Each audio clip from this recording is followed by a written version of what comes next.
Hi hello welcome to okay TV నేను మీ నరసింహ. ట్రెండింగ్లో ఉన్న ఒకే ఒక్క జాతకాలు చెప్పే స్వామీజీ వేణుస్వామి. సో వేణుస్వామి గతంలో అంటే 2024 మొన్న ఏపీ ఎలక్షన్ విషయంలో బౌన్స్ బ్యాక్ అయ్యారు. అక్కడ ఆయన చెప్పిన ఫలితం ఏదైతే ఉందో జగన్మోహన్ రెడ్డి మళ్ళీ ఈసారి కూడా సీఎం అవబోతా ఉన్నారనే విషయం ఏదైతే ఉందో అది ఫెయిల్యూర్ అవ్వడం, జగన్మోహన్ రెడ్డి ఓటమి ఘోర పరాజయం పాలవ్వడం, చంద్రబాబు నాయుడు గెలవడం దృష్ట్యా ఆయన పొద్దున 11 గంటలకే ఒక వీడియో పెట్టారు. ఏమనంటే నా జాతకం ఫెయిల్ అయింది. సో జాతకం ఫెయిల్ అయిన దృష్ట్యా నేను ఈ ఓటమిని అంగీకరిస్తున్నాను. సో కంప్లీట్గా నా దోషం వల్లనే, అంటే నేను ఎక్కడో పొరపడడం వల్లనే ఇలా జరిగిందని చెప్పేసి చెప్పిన వేణుస్వామి ఇప్పుడు ఒక సెన్సేషనల్ ట్వీట్ చేసుకుంటూ ఒక వీడియో చేశారు.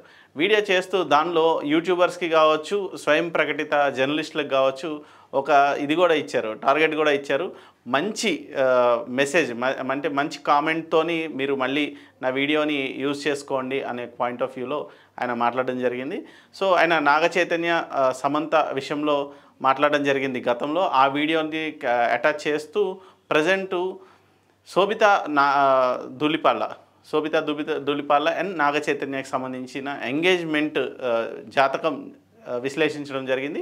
ఇదే క్రమంలో ఈ ఎంగేజ్మెంట్కి సంబంధించి ఒకవేళ వీళ్ళిద్దరి జాతకం ప్రకారం పెళ్లి జరిగిన 2027 తర్వాత ఒక స్త్రీ మూలకంగా విడిపోతారు. సో గతంలో నేను చెప్పిన సమంత నాగ చైతన్య జాతకం కూడా ఇలాంటిదే అని చెప్పుకొచ్చారు. సో జాతకాలు అనేది ఒక పక్కన పెడితే ట్రెండింగ్లో ఉండేది ఇద్దరు, ఒకళ్ళు పొలిటీషియన్స్, రెండు సినిమా వాళ్ళని పొలిటీషియన్స్ని జాతకాలతో మెస్మరైజ్ చేస్తూ, అంటే వాళ్ళకి రేపొద్దున ఏం జరగబోతుందో ఈరోజే చెప్పి కొంచెం ఆకట్టుకునే ప్రయత్నం అయితే బాగా చేస్తారు వేణుస్వామి.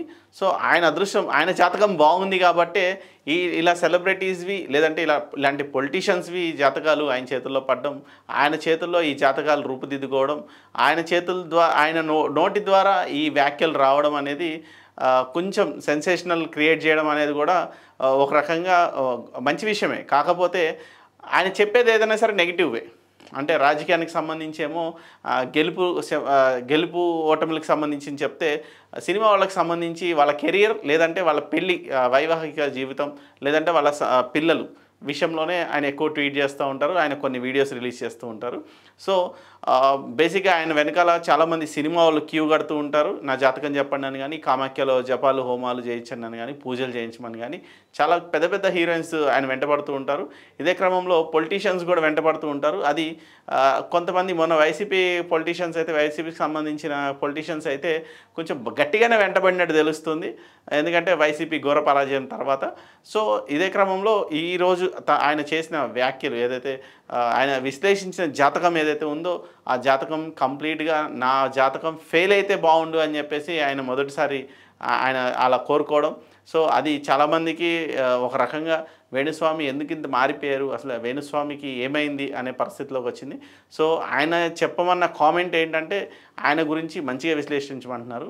సో ఆయన ప్రవృత్తి జాతకం చెప్పడం అయితే, మా ప్రవృత్తి ఎనాలిసిస్ చేయడం. సో ఎనాలిసిస్ చేసేవరకే మా బాధ్యత తప్ప, జాతకం చూసేవరకు ఆయన బాధ్యత తప్ప, సమంత నాగచైతన్య జీవితంలోనూ శోభిత నాగచైతన్య జీవితంలోకి ఎవరు తొంగి చూసి వాళ్ళని విడగొట్టే ప్రయత్నం అయితే ఎవరు చేయరు. సో ఎవరైనా సరే సినిమా లవర్స్ కింద వాళ్ళని కలిసే ఉండమని అడుగుతాం, ఉండాలని కోరుకుంటాం.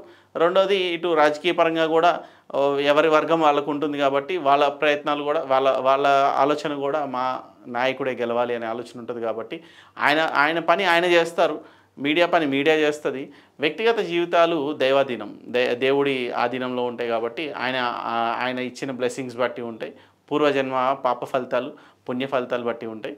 సో చూద్దాం. వేణుస్వామి ఆయన స్వయంగా కోరుకున్నారు, నేను చెప్పే జాతకం కరెక్ట్ అవ్వకూడదు, యాక్యురేట్గా జరగకూడదు, వీళ్ళిద్దరూ కలకాలం కలిసి ఉండాలనేది ఫస్ట్ టైం ఆయన కోరుకున్నారు. ఎందుకంటే ఆయనకు కూడా ఫ్యామిలీ ఉంది.